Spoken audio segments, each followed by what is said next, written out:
नमस्कृत्य नरं चैव नरोत्तमं देवीं सरस्वतीं व्यासं ततो जयमुदीरयेत्। ओम नमो भगवते वासुदेवाय। ओम नमः पितामहाय। ओम नमः प्रजापतिभ्यः। ओम नमः कृष्णद्वैपायनाय। ओम नमः सर्वविघ्नविनायकेभ्यः।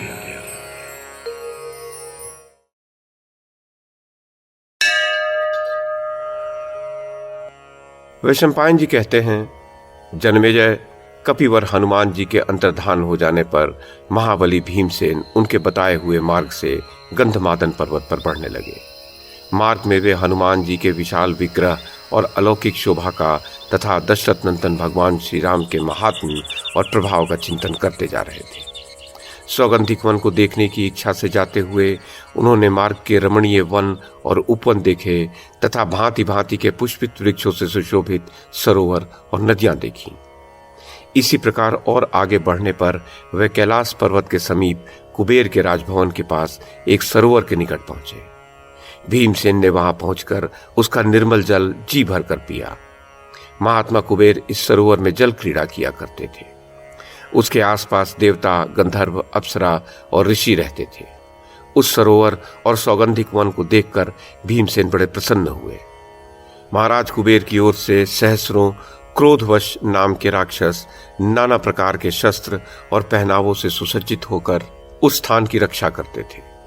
उन्होंने महाबाहु भीम के पास जाकर उनसे पूछा, कृपया बताइए, आप कौन हैं? आपका वेश तो मुनियों का सा है, परंतु आप शस्त्र भी लिए हुए हैं। कहिए, यहाँ किस उद्देश्य से आए हैं? भीमसेन ने कहा, राक्षसों, मेरा नाम भीमसेन है। मैं धर्मराज युधिष्ठिर से छोटा महाराज पांडु का पुत्र हूँ। मैं भाइयों के साथ आकर विशाला में ठहरा हुआ हूँ। यहाँ से वायु से उड़कर एक सुंदर सौगंधिक पुष्प हमारे निवास स्थान पर आ गया था। उसे देखकर द्रौपदी को वैसे ही और पुष्प लेने की इच्छा हुई। इसी से मैं यहाँ आया हूँ। राक्षसों ने कहा, पुरुष प्रवर, ये यक्षराज कुबेर का प्रिय क्रीड़ा स्थान है। यहाँ मरण धर्मा मनुष्य विहार नहीं कर सकता।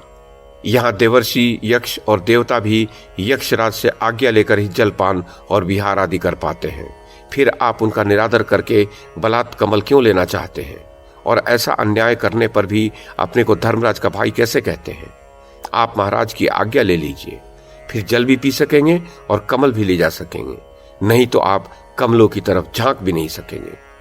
भीमसेन बोले, राक्षसों, राजा लोग मांगा नहीं करते, यही सनातन धर्म है और मैं किसी भी प्रकार क्षात्र धर्म को नहीं छोड़ना चाहता। यह सुरम्य सरोवर पहाड़ी झरनों से बना है। इस पर कुबेर के समान ही सबका अधिकार है।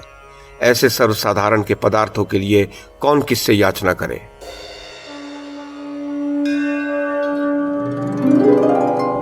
वैशंपायन जी कहते हैं, जन्मेजय, ऐसा कहकर भीमसेन उन राक्षसों की उपेक्षा कर स्नान करने के लिए उस सरोवर में उतर पड़े। तब सब राक्षसों ने उन्हें रोका और वे एक साथ ही शस्त्र उठाकर उन पर टूट पड़े। भीमसेन ने भी अपनी गदा उठाकर ठहरो ठहरो चिल्लाते हुए उन पर आक्रमण किया। इससे राक्षसों का रोष भी बढ़ गया और वे चारों ओर से घेर कर उन पर तोमर और पट्टिश आदि अस्त्र शस्त्रों की वर्षा करने लगे। महात्मा भीम ने उनके सब वारों को विफल कर दिया और उनके शस्त्रों के खंड खंड करके सरोवर के पास ही सैकड़ों वीरों को बिछा दिया।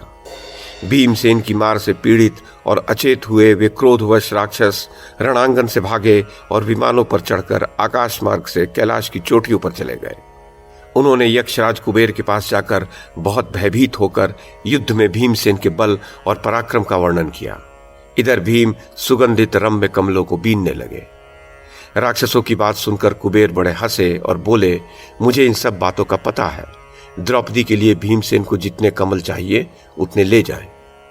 इससे राक्षसों का क्रोध ठंडा पड़ गया और वे भीमसेन के पास आए। जन्मेजय, इधर बद्रिकाश्रम में भीमसेन के युद्ध की सूचना देने वाला बड़ा वेगवान, तीखा और धूल बरसाने वाला वायु चलने लगा। वहां बार बार बड़ी गड़गड़ाहट के साथ पृथ्वी पर उल्कापात होने लगा, जो सबके हृदय में बड़ा भय उत्पन्न कर रहा था। धूल से ढक जाने के कारण सूर्य का तेज मंद पड़ गया। पृथ्वी डगमगाने लगी, दिशाएं लाल लाल हो गईं। मृग और पक्षी चित्कार करने लगे। सब ओर अंधेरा ही अंधेरा छा गया। आंखों से कुछ भी नहीं सूझ रहा था। इनके सिवा वहां और भी अनेक भयंकर उत्पात होने लगे। ऐसी विचित्र स्थिति देखकर धर्मपुत्र युधिष्ठिर ने कहा, पांचाली, भीम कहाँ है? प्रतीत होता है वह कहीं कुछ भयंकर कर्म करना चाहता है अथवा कुछ कर बैठा है, क्योंकि यह अकस्मात होने वाले उत्पात किसी महान युद्ध की सूचना दे रहे हैं। तब द्रौपदी ने कहा, राजन, वायु से उड़कर जो सौगंधिक कमल आया था वह मैंने प्रेम पूर्वक भीमसेन को भेंट करके कहा था कि यदि आपको ऐसे बहुत से फूल मिल जाएं तो आप उन्हें लेकर शीघ्र ही आ जाएं। वे महाबाहु मेरा प्रिय करने के लिए उन कमलों की खोज में अवश्य ही पूर्वोत्तर दिशा की ओर गए हैं। जन्मेजय, द्रौपदी के ऐसा कहने पर महाराज युधिष्ठिर ने नकुल सहदेव से कहा, जिस ओर भीम गया है उसी ओर हम सबको भी शीघ्र ही साथ साथ चलना चाहिए। राक्षस लोग तो ब्राह्मणों को ले चलें और भैया घटोत्कच तुम द्रौपदी को ले चलो। देखो, भीमसेन ब्रह्मवादी सिद्ध पुरुषों का कोई अपराध करे उससे पहले ही यदि हम आप लोगों के प्रभाव से पहुंच जाएं तो बहुत अच्छा हो। तब घटोत्कच इत्यादि सब राक्षस जो आज्ञा कहकर पांडवों और अनेक ब्राह्मणों को उठाकर लोमश जी के साथ प्रसन्न चित्त से चल दिए, क्योंकि वे अपने लक्ष्य स्थान कुबेर के सरोवर को जानते थे। उन्होंने शीघ्र ही जाकर एक सुंदर वन में कमल की गंध से सुवासित एक अत्यंत मनोहर सरोवर देखा। उसी के तीर पर उन्हें परम तेजस्वी भीमसेन दिखाई दिए और उनके पास ही अनेक मरे हुए यक्ष भी दिखे। भीमसेन को देखकर धर्मराज ने बार बार उनका आलिंगन किया और फिर मीठी वाणी में कहा, कुंती नंदन, तुम यह क्या कर बैठे? यह तो तुम्हारा साहस ही है, इससे देवताओं का भी अप्रिय हुआ ही है। यदि तुम मेरा भला चाहते हो तो ऐसा काम फिर कभी मत करना। जन्मेजय, इस प्रकार भीमसेन को समझाकर उन्होंने सौगंधिक कमल ले लिए और फिर देवताओं के समान उसी सरोवर में क्रीड़ा करने लगे। इतने में ही उस उद्यान के रक्षक विशालकाय यक्ष राक्षस प्रकट हो गए। उन्होंने धर्मराज, नकुल सहदेव, महर्षि लोमश तथा दूसरे ब्राह्मणों को देखकर विनय से झुककर प्रणाम किया।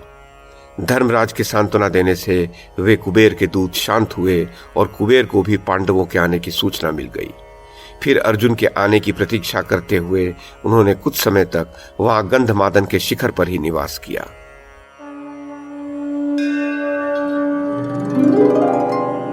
वैशंपायन जी कहते हैं, जन्मेजय वहां रहते समय एक दिन द्रौपदी, भाई और ब्राह्मणों के साथ वार्तालाप करते हुए धर्मराज युधिष्ठिर ने कहा, जहां पहले देवता और मुनियों ने निवास किया है ऐसे अनेक पवित्र और कल्याणकारी तीर्थ और मन को आनंदित करने वाले वनों के हमने दर्शन किए। साथ ही जहां तहां आश्रमों में अनेक शुभ कथाएं सुनते हुए हमने विशेषतः ब्राह्मणों के साथ तीर्थों में स्नान किया और सर्वदा पुष्प और जल से देव पूजन करते रहे हैं, और जैसे कंद मूल फल मिले उनसे पितरों का भी तर्पण किया। इस प्रकार महात्मा लोमश ने हमें क्रमशः सभी तीर्थ स्थानों के दर्शन करा दिए। अब यह सिद्धों से सेवित कुबेर जी का पवित्र मंदिर है, इसमें हमारा प्रवेश कैसे होगा? जन्मेजय, जिस समय धर्मराज इस प्रकार बातचीत कर रहे थे उसी समय उन्हें आकाशवाणी सुनाई दी, अब तुम यहां से आगे नहीं जा सकते, ये मार्ग बहुत दुर्गम है। अतः कुबेर के आश्रम से आगे न बढ़कर तुम जिस मार्ग से आए हो उसी से श्री नर नारायण के स्थान बद्रिकाश्रम को लौट जाओ। वहां से तुम सिद्ध और चारणों से सेवित वृषपर्वा के आश्रम को जाना, जो बड़ा ही रमणीक और सिद्ध एवं चारणों से सेवित है। फिर उसे पार करके तुम आरष्टि सेन के आश्रम में निवास करना। उससे आगे जाने पर तुम्हें कुबेर के मंदिर के दर्शन होंगे। जन्मेजय, इसी समय वहां दिव्य गंधमय पवित्र और शीतल वायु बहने लगा तथा पुष्पों की वर्षा होने लगी। उस अत्यंत आश्चर्यमय आकाशवाणी को सुनकर राजा युधिष्ठिर महर्षि धौम्य की बात मानकर वहां से लौटकर श्री नर नारायण के आश्रम में आ गए।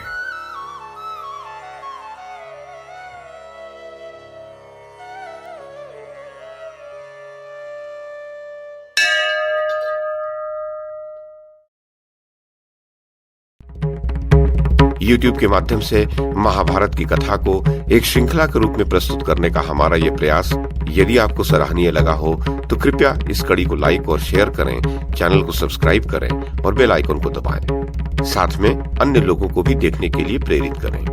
धन्यवाद और नमस्कार।